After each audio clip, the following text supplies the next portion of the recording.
राजीव गांधी के रोम रोम में बसी हुई थी इटली की मैडम।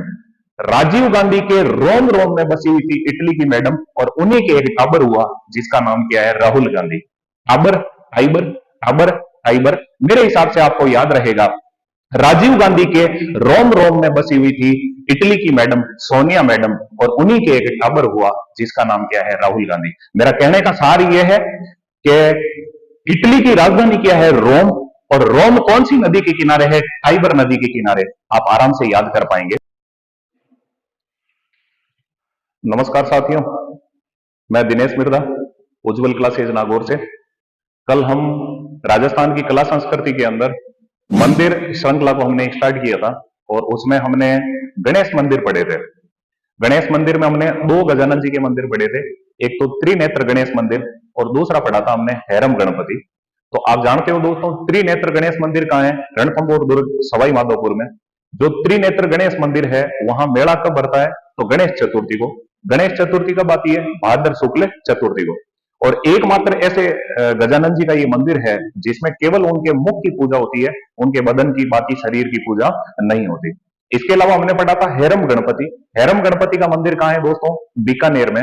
और इसे हैरम गणपति क्यों कहते हैं, क्योंकि इसमें गजानन जी की जो मूर्ति है वो मूषक पे सवार ना होके और सिंह पे सवार है, इसी कारण इन्हें कहते हैं हैरम गणपति। ये भी कल हमने चर्चा कर ली थी। आज हम तीसरे गणेश मंदिर की बात करते हैं, तो स्टार्ट करते हैं।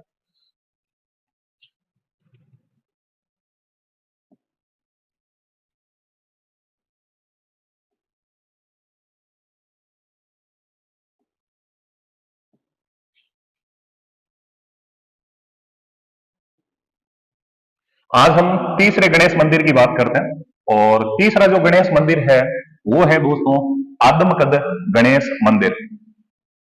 आदमकद गणेश मंदिर, आदमकद गणेश मंदिर। हम अभी गजानन जी के मंदिर ही पढ़ रहे हैं, तो पूरे गजानन जी के मंदिर पढ़ेंगे राजस्थान में जो इंपोर्टेंट एग्जाम की दृष्टि से हैं वो सारे के सारे, और उसके बाद हम आगे वाले मंदिरों में और पढ़ेंगे। तो आदमकद गणेश मंदिर की अगर मैं बात करूं, तो सबसे पहले तो यही सवाल, आदमकद गणेश मंदिर कौन से स्थान पर है, तो आपको पता होना चाहिए ये आदमकद गणेश मंदिर है, ये कहाँ है, घाणेराव। और घाणेराव जगह आप जानते हो दोस्तों कहां पड़ती है, पाली में। पाली में दोस्तों इसे आदमकद गणेश मंदिर क्यों कहते हैं भाई। सबसे पहले तो इसका जो नामकरण हुआ वो नामकरण आदमकद ही क्यों हुआ, तो आदमी का जितना कद होता है उतनी ही ऊंची मूर्ति है गजानन जी की, इसी वजह से इसे क्या कहते हैं, आदमकद गणेश मंदिर। तो मैं बात करता हूं दोस्तों, आदमकद गणेश मंदिर कहां है, घाणेराव में। घाणेराव जगह कहां है, पाली में। तो आपसे एक मेरा सवाल रहेगा, जैसे मंदिर को मैं हमेशा को रिलेट करके पढ़वाने का प्रयास करूंगा। जैसे मान लो अगर मैं मंदिर पढ़ा रहा हूं तो इसमें हिस्ट्री की भी बात आएगी तो मैं थोड़ी सी चर्चा करूंगा, इसमें राजस्थान ज्योग्राफी की भी बात आएगी तो भी मैं चर्चा करूंगा। जैसे ये घाणेराव है तो आपको पता होना चाहिए घाणेराव और किस लिए प्रसिद्ध है, तो आपको पता होगा यही घाणेराव के अंदर मूछाड़ा महावीर मंदिर है। ये केवल हम नोट में लिख रहे हैं, मूछाड़ा महावीर मंदिर, ताकि आपको याद रहे कि घाणेराव के अंदर दो मंदिर हैं, एक तो आदमकद गणेश मंदिर जो घाणेराव पाली में, और मूछाड़ा महावीर मंदिर या मूछाड़ा महावीर ये जैन समुदाय का मंदिर है। दोस्तों पूरे राजस्थान के अंदर एकमात्र महावीर जी का ऐसा मंदिर है जिसमें उनकी मोक्ष युक्त प्रतिमा स्थापित कर रखी है, तो इसी कारण इन्हें कहते हैं मूछाड़ा महावीर मंदिर। और ये भी कहां पड़ता है, घाणेराव में। और घाणेराव दोस्तों आप जगह जानते हो कहां पड़ती है, पाली में। मैं वापस आता हूं आदमकद गणेश मंदिर में। ये जो आदमकद गणेश मंदिर है ये है कहां, घाणेराव पाली में।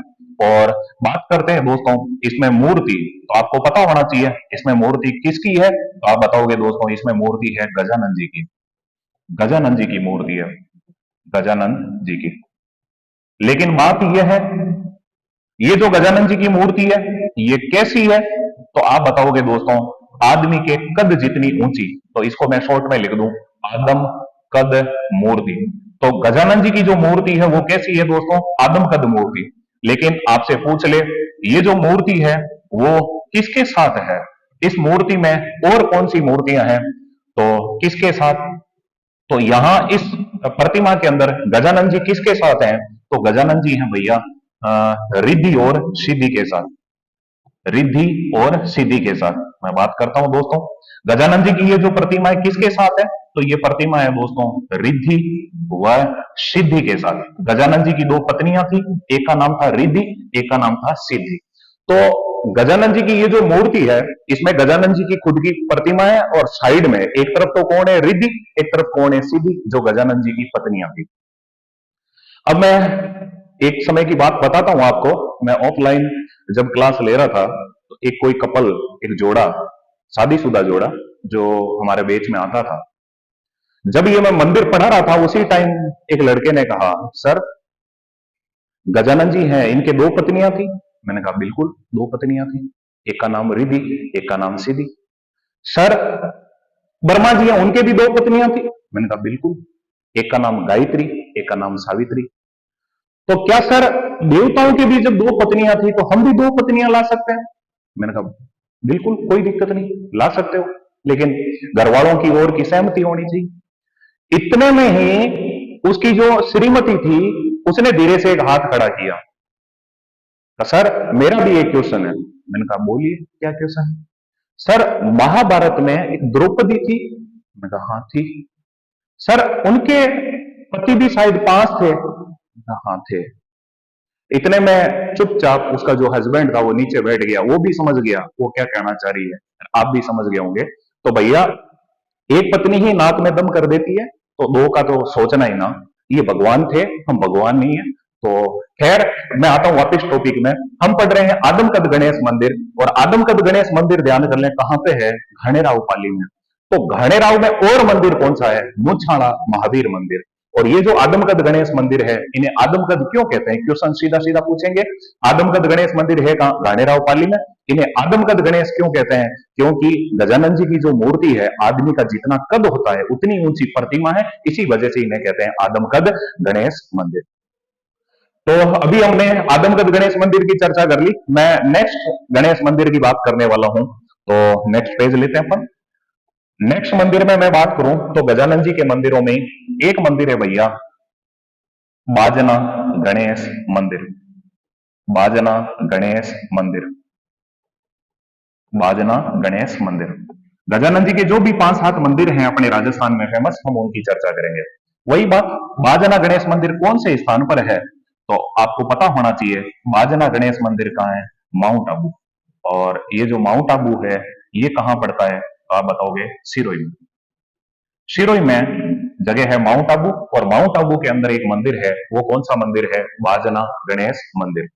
बात यही है कि यहां इनका नामकरण बाजना गणेश क्यों हुआ, तो आप बता सकते हो कि ये जो मंदिर है, मंदिर के पीछे पीछे झरना गिरता है, झरना गिरता है। और इस मंदिर में गजानन जी की जो प्रतिमा है उसके पीछे झरना गिरता है, तो उस झरने की कल कल की आवाज आती है। जैसे ही हम जाके और कोई मन्नत मांगते हैं, इतने में पीछे से झरना गिरता है, झरने की कल कल की आवाज आती है। इसी वजह से इन्हें क्या कहते हैं, बाजना गणेश मंदिर।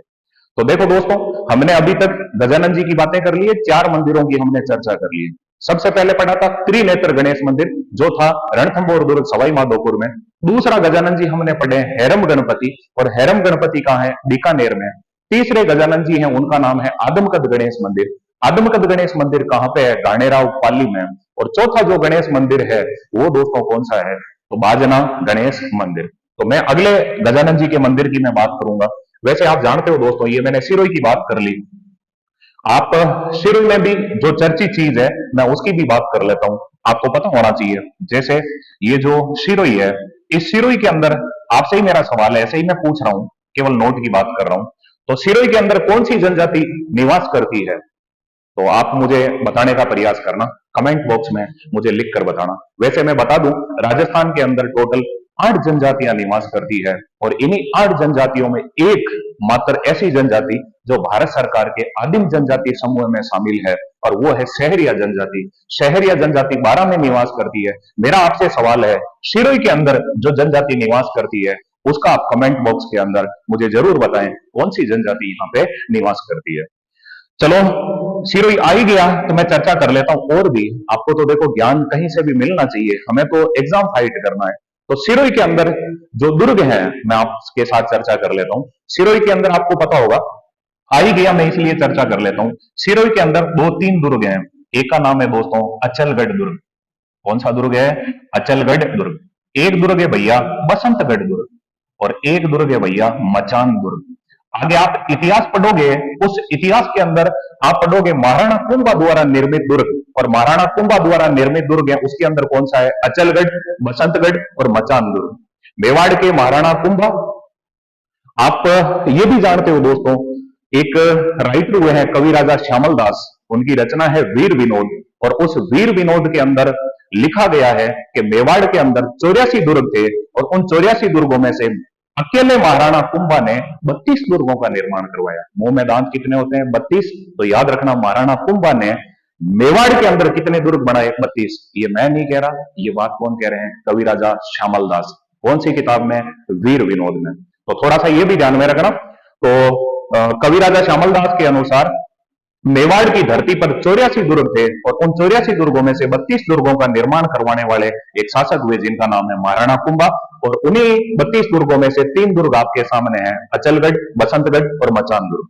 मैं बात कर लेता हूं अचलगढ़ की। तो आप जानते हो दोस्तों, अचलगढ़ दुर्ग के अंदर ही दुर्साढ़ा की पीतल की मूर्ति है, और इसी अचलगढ़ दुर्ग के अंदर आप जानते हो दोस्तों, महाराणा कुंभा और इनके बेटे जिनका नाम था उदा, महाराणा कुंभा और उदा की दो पत्थर की प्रतिमाएं हैं जिन्हें श्रावण भादो मूर्तियां कहते हैं। मैं कभी श्रावण भादो जो भी है मैं उनकी अलग से चर्चा कर दूंगा, श्रावण भादो क्या क्या चीज है। मैं आता हूं टॉपिक में। बाजना गणेश मंदिर कहां है दोस्तों? माउंट आबू सिरोही। और इसका नामकरण बाजना गणेश क्यों हुआ? तो आप बता सकते हो दोस्तों, मंदिर के पीछे झरना गिरता है जिसे कल कल की आवाज आती है, इसी कारण इन्हें क्या कहते हैं? बाजना गणेश। बाजना गणेश मंदिर सिरोही में, तो मैंने सिरोही की बात कर ली। सिरोही के अंदर 3 दुर्ग हैं, अचलगढ़, बसंतगढ़ और मचान दुर्ग। अब मैं आता हूं अगले गणेश मंदिर में। तो अगले गणेश मंदिर की हम चर्चा करें तो 5 नंबर हम जो गणेश मंदिर पढ़ने वाले हैं वो है भैया नाचना गणेश मंदिर। नाचना गणेश मंदिर। तो हम इस नाचना गणेश मंदिर की बात कर लेते हैं। आपको पता होना चाहिए नाचना गणेश मंदिर सबसे पहले तो कौन से स्थान पर है? तो भैया ये जो नाचना गणेश मंदिर है ये है भैया अलवर में। अलवर में। अब अलवर नाम आ गया, मेरे से रहा नहीं जाएगा, मैं हमेशा कोई ना कोई एक जो भी टॉपिक आता है या कोई भी बिंदु आता है तो मैं उससे जुड़ी हुई रिलेटिव बात में को रिलेट जरूर करता हूं। ये जो अलवर है, इस अलवर को कहते हैं भैया राजस्थान का स्कॉटलैंड। राजस्थान का स्कॉटलैंड। अगर आपसे पूछ ले, ऐसे छोटे सवाल भी कई बार पूछ लेते हैं एग्जाम के अंदर, राजस्थान का स्कॉटलैंड किसे कहते हैं, तो वो कौन सा शहर है भैया? अलवर। इसी अलवर के अंदर नाचना गणेश मंदिर है। पहली चीज, इससे ज्यादा यहां से कोई सवाल नहीं पूछेंगे आपसे।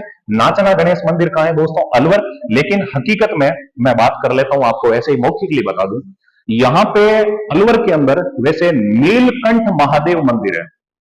नीलकंठ महादेव मंदिर की मैं एक छोटी सी स्टोरी बताता हूं, जैसी पौराणिक कथाओं में या किंवदंतियां हैं उनके अनुसार मैं बताता हूं कि जब समुद्र का मंथन हुआ था, उस समुद्र मंथन से जो अमृत था वो ऋषि मुनियों को बांटा गया, और जो पीछे से जो विष निकला था उस विष को सेवन करने वाले आप जानते हो दोस्तों वो कौन थे? महादेव जी, शंकर भगवान। और जब भगवान शिव ने विष का पान किया, विष को ग्रहण किया, तो उनका शरीर पूरा का पूरा नीला पड़ गया था, उनके कंठ नीले पड़ गए थे। इसीलिए अलवर के अंदर आपको पता होगा एक नीलकंठ महादेव मंदिर है, और उसी नीलकंठ महादेव मंदिर के अंदर नाचती हुई गजानन जी की प्रतिमा है। इसी कारण इन्हें कहते हैं नाचना गणेश मंदिर। एक चीज ध्यान देना, ये जो नाचना गणेश मंदिर है ये दोस्तों किसका हिस्सा है? तो आपको पता होना चाहिए ये नीलकंठ महादेव मंदिर। नीलकंठ महादेव मंदिर। और ये जो नीलकंठ महादेव मंदिर है ये कहां पे है? अलवर में। इसी नीलकंठ महादेव मंदिर के अंदर आपको पता होगा प्रतिमा है, और वो प्रतिमा किसकी है? तो आप बता सकते हो नृत्य रथ गणेश जी की। नृत्य रथ गणेश जी की, नाचते हुए गणेश जी की प्रतिमा है, इसी कारण इसे कहते हैं नाचना गणेश मंदिर। लेकिन एक चीज ध्यान देना, नीलकंठ महादेव मंदिर 2 जगह है, एक तो अलवर में है और एक नीलकंठ महादेव मंदिर और भी है, मैं उसकी चर्चा कर देता हूं। नीलकंठ महादेव मंदिर, ये जो नीलकंठ महादेव मंदिर सेकंड जो मैं बता रहा हूं ये कहां है? ये है भैया चित्तौड़ दुर्ग में। चित्तौड़ दुर्ग में। कभी हम आगे दुर्ग की बात करेंगे उस टाइम हम खूब डिटेल में बात करेंगे चित्तौड़गढ़ दुर्ग के बारे में। अभी मैं यही बात कर रहा हूं पांचवा हम गणेश मंदिर पढ़ रहे हैं, उसका नाम है नाचना गणेश मंदिर। लेकिन मेरी तो आदत है, क्या करूं, वो लेडी मैं हूं आदत से मजबूर, तो मेरी ये आदत है, नाचना नाम आ गया तो मेरे से रुका नहीं जाएगा, मैं नाचना की और बात करूंगा। तो मैं पेज चेंज कर लेता हूं, आप थोड़ा सा देखने का प्रयास करें। पहली चीज आपको पता होना चाहिए, ये जो नाचना नामक स्थान है, ये कहाँ है? नाचना नामक स्थान, तो भैया आपको पता होना चाहिए जैसलमेर के अंदर एक जगह है, और वो जगह कौन सी है दोस्तों? नाचना। अगर आपसे पूछ ले नाचना नामक स्थान कहां पड़ता है, तो वो कहां है दोस्तों? जैसलमेर। अगर आपसे पूछ ले नाचना किसकी नस्ल है, नाचना नस्ल है, तो आप बताओगे, ध्यान करना दोस्तों, हमारे राज्य का जो पालतू पशु है, और वो कौन है भाई? ऊंट। ऊंट। तो ध्यान करना, राज्य पशु कौन सा है? तो हमारा राज्य पशु है चिंकारा।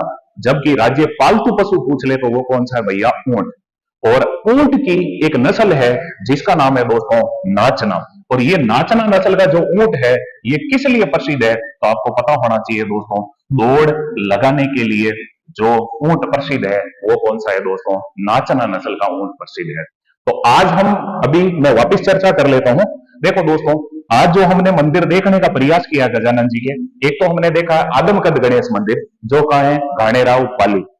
इसके बाद में हमने जो मंदिर देखा है वो है बाजना गणेश मंदिर, जो कहा है दोस्तों? माउंट आबू सिरोही। और इन्हें बाजना गणेश क्यों कहते हैं? क्योंकि यहाँ पे झरना गिरता है, इसी वजह से इन्हें कहते हैं बाजना गणेश मंदिर। इसके अलावा मैं बात करूं नाचना गणेश मंदिर, ये कहा है दोस्तों? अलवर। हकीकत में अलवर के अंदर नीलकंठ महादेव मंदिर बना हुआ है।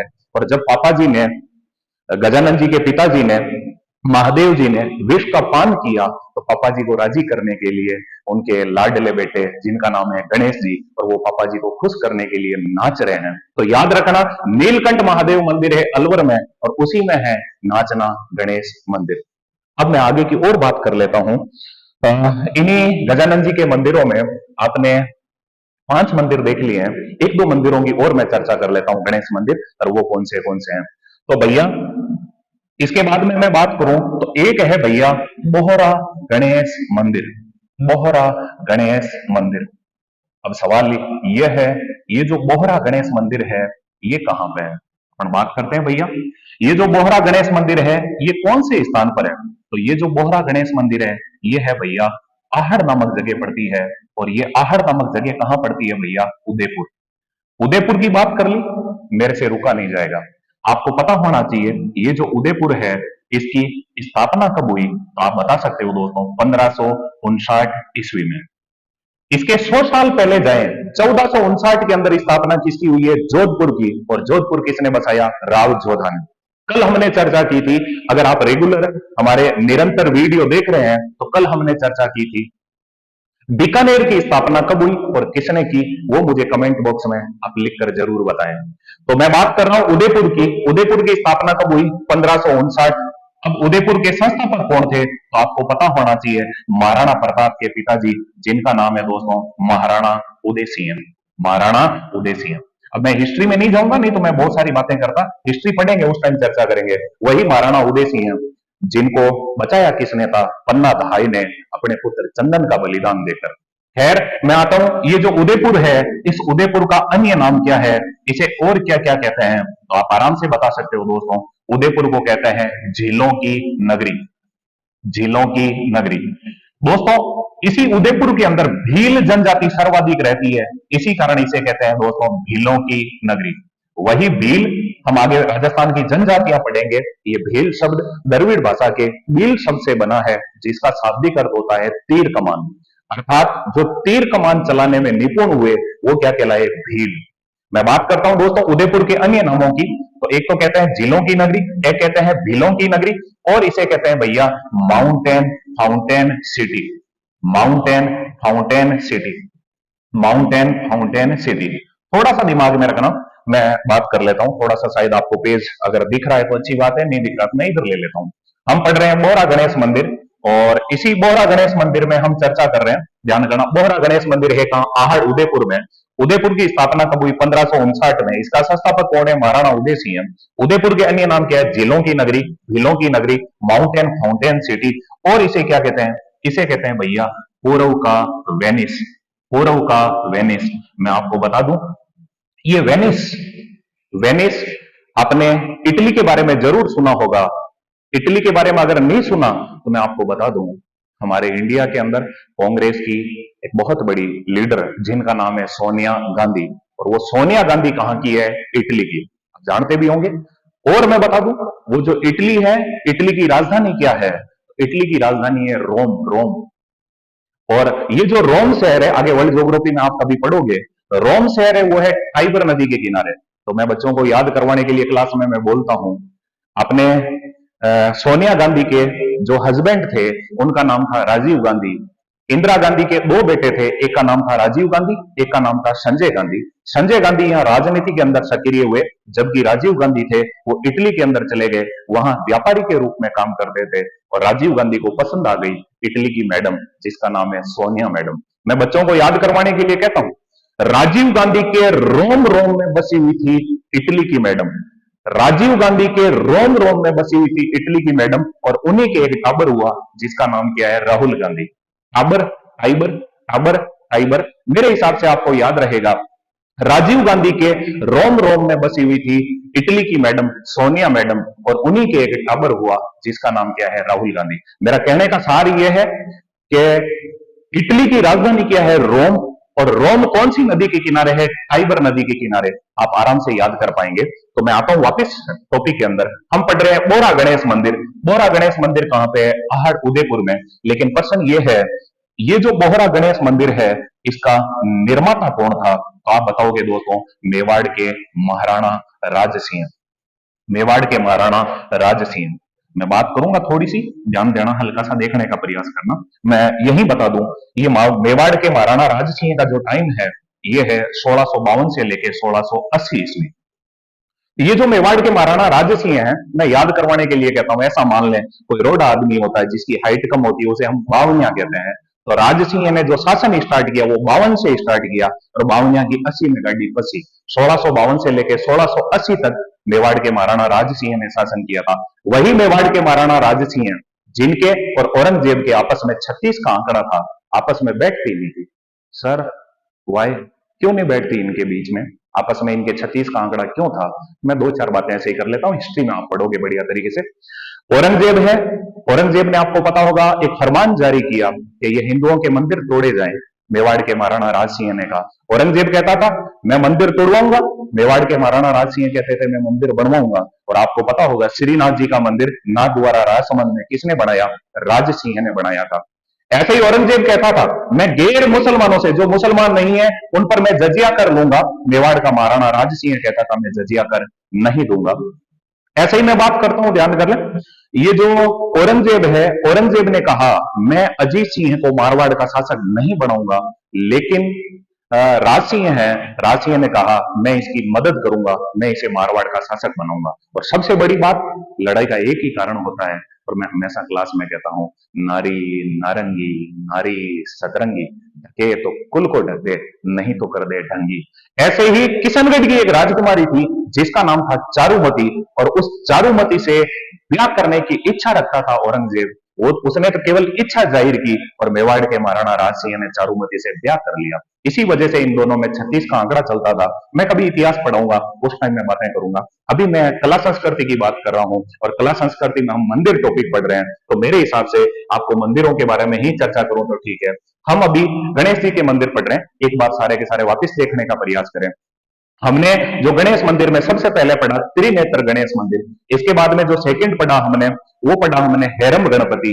तीसरा जो मंदिर हमने पढ़ा वो पढ़ा हमने आदमकद गणेश मंदिर, और चौथा जो मंदिर हमने पढ़ा वो है दोस्तों बाजना गणेश मंदिर, और पांचवा मंदिर हमने पढ़ा नाचना गणेश मंदिर, और जो छठा मंदिर हम पढ़ रहे हैं वो है दोस्तों बोहरा गणेश मंदिर। और ऐसे ही मैं अब आगे वाले मंदिरों में मैं चर्चा करने वाला हूं, और हम पढ़ने वाले हैं सातवां और अंतिम गजानन जी का मंदिर। हालांकि ऐसे तो तुम्हारे गली गली में नुक्कड़ नुक्कड़ पर कोने कोने में गजानन जी के मंदिर हैं, ऐसा कोई गांव नहीं है, ऐसी कोई ढाणी नहीं है जहां गजानन जी का मंदिर नहीं हो। लेकिन गजानन जी के मंदिर हमें वो पढ़ने हैं जो एग्जाम की दृष्टि से इंपॉर्टेंट है। और हम सातवें गणेश मंदिर की बात कर लेता हूं, और वो है भैया मोती डूंगरी का गणेश मंदिर।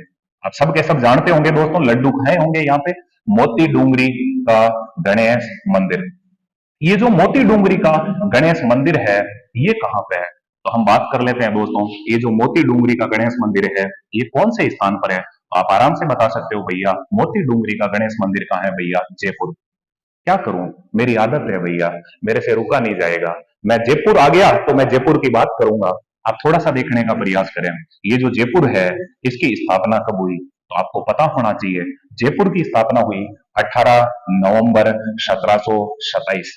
ये जो जयपुर है, इसका संस्थापक कौन था, इसको बसाने वाला कौन था? मैं पॉइंट ऐसे ही लिखता हूँ, लाइन कम ही लिखता हूँ। तो जयपुर का जो संस्थापक है, उसका नाम है भैया सवाई जय सिंह। सवाई जय सिंह, सवाई जय सिंह ने ही जयपुर को बसाया था। अब मैं बात कर लेता हूँ जयपुर के अन्य नाम क्या है। मैं एक दो नाम ही अभी लिखूंगा, ज्यादा बाकी हम कभी और जयपुर जिला पढ़ेंगे, उस टाइम ज्यादा चर्चा कर लेंगे। ये जो जयपुर है, इस जयपुर को क्या क्या कहते हैं? आपको पता होना चाहिए, इसे कहते हैं पिंक सिटी। पिंक सिटी, ये जो जयपुर है, इसी को पिंक सिटी को हम कहते हैं गुलाबी नगरी। पिंक सिटी कह दो, ये गुलाबी नगरी। और बात कर लें तो जयपुर है, इसे और क्या कहते हैं? इसे कहते हैं भैया हीरे जवाहरातों की नगरी। हीरे जवाहरातों की नगरी। यहां पे ध्यान कर लें दोस्तों, हीरे और जवाहरात का बहुत तगड़ा व्यापार होता है। विदेशी लोग भी यहाँ से खूब हीरे ले जाते हैं, खूब यहाँ से गहने ले जाते हैं। तो इसी वजह से इसको कहते हैं हीरे जवाहरातों की नगरी। और इसे कहते हैं भैया पूर्व का पेरिस। अब बच्चे ज्यादातर कंफ्यूज रहते हैं, भैया वेनिस इटली का एक शहर था, और वेनिस के अंदर काफी जिले हैं, और वैसे ही हमारे उदयपुर में काफी जिले हैं, इसी कारण उदयपुर को तो कहते हैं पूर्व का वेनिस। जबकि भैया पेरिस, आप जानते हो दोस्तों, यूरोप महाद्वीप का एक देश है फ्रांस, और फ्रांस के अंदर जो फ्रांस की राजधानी है, उसका नाम है पेरिस। और पेरिस है वो कौन सी नदी के किनारे है? सीन नदी के किनारे। तो भैया जैसे फ्रांस की राजधानी पेरिस है, पेरिस किस लिए प्रसिद्ध है? पेरिस प्रसिद्ध है भैया सूरा और सुंदरियों के लिए। सूरा तो समझ गए होंगे, वाइन को कहते हैं, और सुंदरियां मतलब सबसे ज्यादा विश्व सुंदरियां अगर मैं कहूं तो इसी पेरिस शहर से निकली हुई है। वैसे ही हमारे राजस्थान के अंदर सूरा कहाँ चलता है? जयपुर में। और सबसे ज्यादा सुंदरियां कहाँ रहती है? जयपुर में। अब मैं सुंदरियों का कह रहा हूं, इसका मतलब ये नहीं है तुम जयपुर भाग जाओ कि सर सुंदरियां वहीं रहती है। तो जोड़ने का प्रयास करें, वापस देखना। पूर्व का पेरिस किसे कहते हैं? जयपुर को। और पूर्व का वेनिस किसे कहते हैं? तो आप जानते हो दोस्तों, उदयपुर को कहते हैं। मैं आता हूं टॉपिक में। हम बात कर रहे हैं मोती डूंगरी का गणेश मंदिर। जयपुर की कभी मैं और कभी चर्चा करूंगा, बहुत सारी बातें हैं कहने को। अब मैं आता हूं मोती डूंगरी का मंदिर। और दोस्तों ये मोती डूंगरी का गणेश मंदिर है, इसका जो निर्माता है वो कौन है दोस्तों? तो वो जयपुर के कछावा वंश के एक राजा हैं, जिनका नाम है दोस्तों Madho Singh second. Madho Singh second. Okay दोस्तों, आपने ये गजानन जी के जो भी मंदिर थे मेरे हिसाब से कंप्लीट किए हैं। फिर भी मैं थोड़ी सी बातें कर लेता हूं। ये जो माधो सिंह जी है, मैं इनकी बात करता हूं। माधो सिंह जी की बात करूं तो आपने अभी पढ़ा है जयपुर के संस्थापक कौन है? सवाई जय सिंह। और सवाई जय सिंह के दो पत्नियां थी, एक तो मारवाड़ से थी, अजीत सिंह जी की पुत्री थी मारवाड़ के राजा अजीत सिंह की, जिनका नाम था सूरज कंवर। और एक मेवाड़ से थी, और मेवाड़ से अमर सिंह जी की पुत्री थी, उसका नाम था चंद्र कुंवरी। सर हमें याद नहीं रहता, तुम कभी ढंग से देखते ही तो नहीं हो। आप खुद सोचो कितना खुश नसीब आदमी था सवाई जय सिंह। इसी के घर में सूरज, इसी के घर में चांद, कभी अंधेरा होता ही नहीं था। इसकी दो पत्नियां थी, एक का नाम है सूरज कंवर, एक का नाम है चांद कंवर। जो सूरज कंवर है उसके बेटा जन्मा ईश्वरी सिंह है, जो चांद कंवर है उसके बेटा जन्मा माधव सिंह। आगे जयपुर के इतिहास में आप पढ़ोगे, ये दोनों भाई राजगद्दी को लेकर आपस में लड़ेंगे, और वो मैं इतिहास में बातें करूंगा, अभी ज्यादा बात नहीं कर रहा। मैं तुम्हें यही बताना चाहता हूं, आप थोड़ा सा दिमाग में रखना। ये जो मोती डूंगरी का गणेश मंदिर है, इसके निर्माता कौन है दोस्तों? माधव सिंह। माधव सिंह। ओके दोस्तों, आपने मुझे इतना झेला, इसके लिए बहुत बहुत धन्यवाद, शुक्रिया। मुखातिब होंगे कल। अब मैं आपसे एक छोटा सा निवेदन करूंगा। अभी हमने नया यूट्यूब चैनल बनाया है, इसमें एक दो वीडियो डाले हैं, तो अभी हो सकता है हमारी थोड़ी सी वॉइस में भी कोई प्रॉब्लम आए, लेकिन मैं आपको प्रॉमिस करता हूं हम धीरे धीरे इसमें सुधार कर रहे हैं, इंप्रूव कर रहे हैं। ये जो हमारा वीडियो है दोस्तों, ये कैसा लग रहा है आप हमें कमेंट बॉक्स में जरूर बताएं। इसमें और भी कोई सुधार करना हो तो आप हमें सजेशन करें। मैं आपका साथी दिनेश मिर्धा आपसे प्रॉमिस करता हूं, आपसे वादा करता हूं, मैं आपकी भावनाओं की कदर करूंगा, आपके अकॉर्डिंग अच्छे से अच्छे वीडियो डालूंगा। और इस उज्जवल क्लासेज के यूट्यूब चैनल पर जो भी वीडियो रहने वाले हैं, सारे के सारे आपके लिए निःशुल्क रहेंगे। ये जो मेरा वीडियो है, इस वीडियो को लाइक करें, आप शेयर करें ताकि आपके दोस्तों को भी पता चले, और मेरे इस YouTube चैनल को, आपके अपने इस उज्जवल क्लासेस के YouTube चैनल को ज्यादा से ज्यादा सब्सक्राइब करें। धन्यवाद।